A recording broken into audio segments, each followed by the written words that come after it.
We just got the S4 back, and pretty much around the same time we got the car back, we made the executive decision that our next goal for the channel is going to be to cosmetically transform this thing. We have put a ton of work into this car's engine, and trust me, we're nowhere near done. We're gonna pause that for the next few episodes, and we're gonna do our very best to make this car look just as good as it drives. Today, this car is getting headlights and taillights.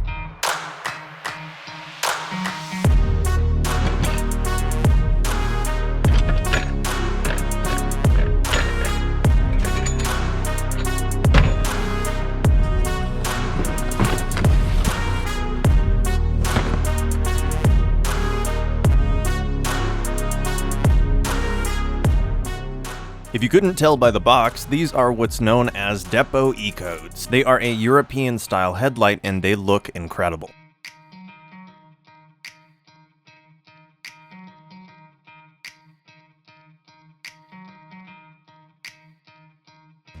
I try to look at the big picture whenever I modify a car, and that plays into effect when it comes to stuff like headlights and cosmetic mods. I think the point of modifying a car is to exaggerate the features that make that car unique and special. I do not think modification is a way to make a car something it's not. I try to think of what makes that car unique and how I can improve those features specifically. For example, when I think of the way the B5 drives, I think of quick spooling by turbos, not extremely high RPM power like a turbo 4-cylinder. So when I modify the turbos, I will want to just exaggerate that feeling. The same goes with the exterior of the car. From a design standpoint, I think the B5 platform is an example of simplicity at its finest. All the body lines on this car kind of just make sense, and they're not added there for specific flair. The vents are functional, and so is the rest of the car. I think that is really part of the reason as to why this car is timeless when it comes to how it looks. It really doesn't look almost 23 years old.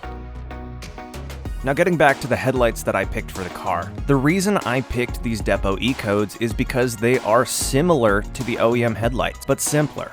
The OEM design is gorgeous, and I see these as an OEM Plus upgrade. Not only are they shiny, new, and have no oxidation, but they remove the yellow patch on the side of the headlights, which makes the car look a lot cleaner. In other words, I think these are the perfect upgrade, and they follow the style that this car set out to be from the factory. Removing the headlights on the B5 is comically easy since there are 2 bolts and 2 wiring harnesses on the back. After sliding them out the front, we can set them side by side with the new counterparts and compare just how good they look. I think these are really going to make the car shine and are going to get us one step closer to my goal of this car looking as good as it drives. I would love to hear what you guys think in the comments. There are really 2 ways you can go when it comes to the actual electronics of this. At least in America, the B5 S4s come standard with the xenon headlight system. These depot E-codes, however, have the option for you to convert this car back to a halogen system. That complication really only applies to the low beams. For the high beams and the turn signals, you can just transfer those over 1-to-1. The xenons are a far more complicated system, but they can be a little bit brighter, and some people prefer them. These headlights are also built so that you could transfer over that entire system. Ironically, both of my xenon units failed, so we're actually going to be utilizing the included wiring harness for a halogen setup. We might switch back in the future depending on how I like it.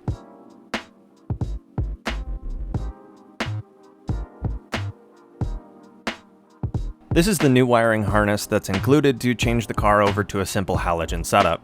It is quite possibly as simple as it gets, and it's plug and play. The long wire goes to the low beam, and the short wire goes to the high beam. The original xenons actually came with a headlight leveling system, and you can also transfer this into this wiring harness if you so choose. There's also an additional wiring harness for another specific light bulb. This wasn't on the original headlights, so I'm not exactly sure what's supposed to go there. I am going to do my best to try to find a bulb that will fit it, however.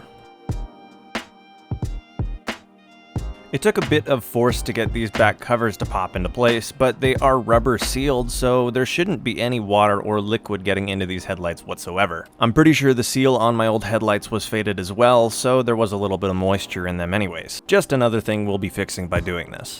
The blinker bulbs had a different connection, so I decided to just stick with the OEM ones for the time being.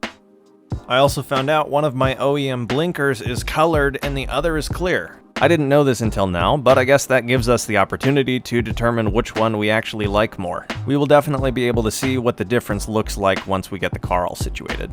There are no changes going side to side on this car, so we can do the same thing for the driver's side.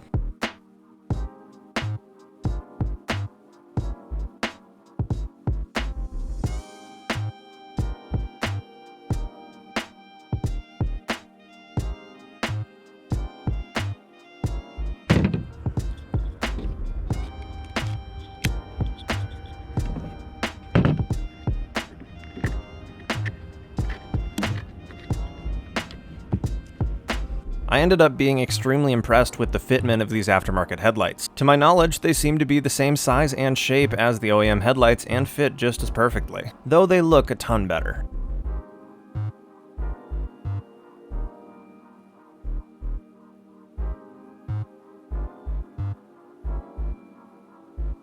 We'll get a better look at these at the end of the video. For now, it's time to move on to the rear of the car.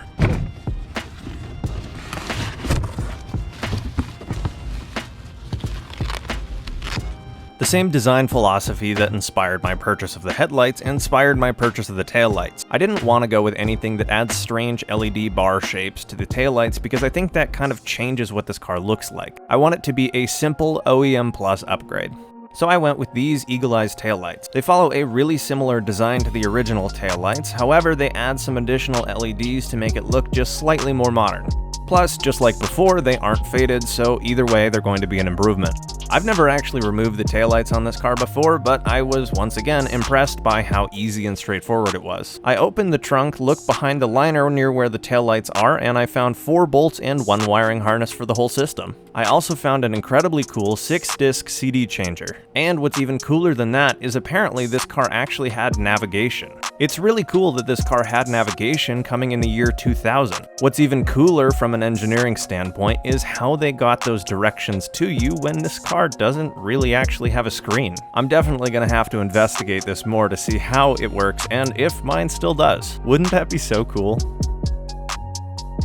With the 4 nuts taken off the back of the headlight, the whole thing pops out and it takes a little bit of the trim with it. I decided to remove both of these taillights at the same time for simplicity's sake.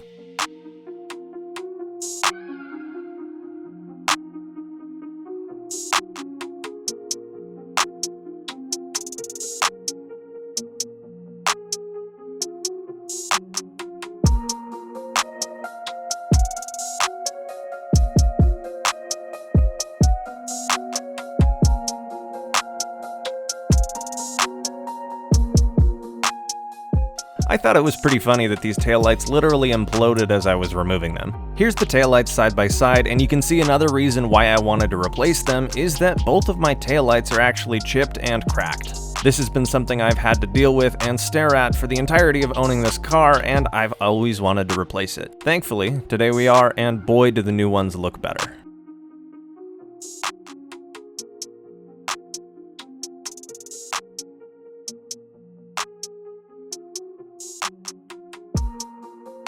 Before we can actually install these into the car, we need to transfer over the piece of painted trim. It's pretty interesting that this is actually built into the headlight, and it's definitely what I would consider to be a design quirk. I was a bit worried that these clips would break and I'd have to order a new trim piece, but thankfully these clips held up surprisingly well for being 23 years old.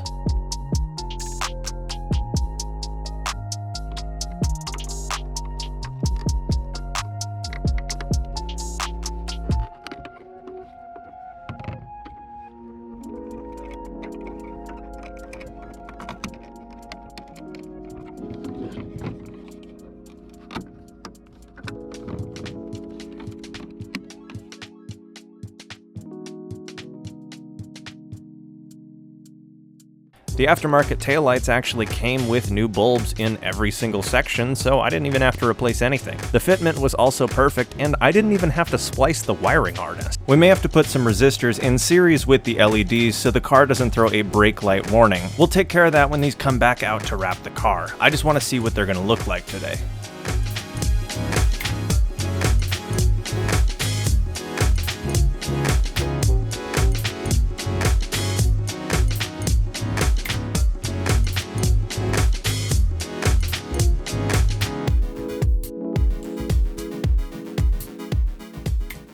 I couldn't be more excited to start this car's exterior transformation. I think this project is going to look super special when it's all done, and I've got a lot in store for this thing. I hope you will really enjoy it.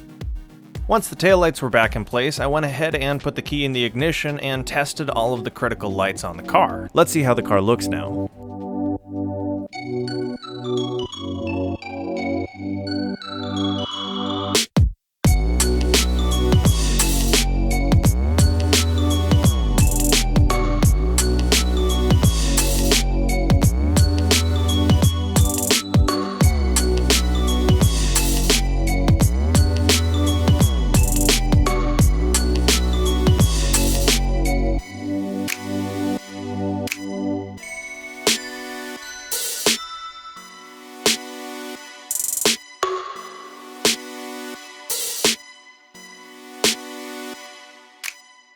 Thanks for taking time out of your day to watch my video. It really means a lot to me. We are just getting started transforming the exterior of the car, and I hope you are as excited as I am. I've got tons in store for this thing. If you enjoyed the video, consider dropping a like and subscribing for more. It really helps support me and the videos I make. That support makes me even more motivated to work on these projects and make these cars as cool as possible. So, seriously, thank you. I hope you have a wonderful day. I'll see you in the next episode.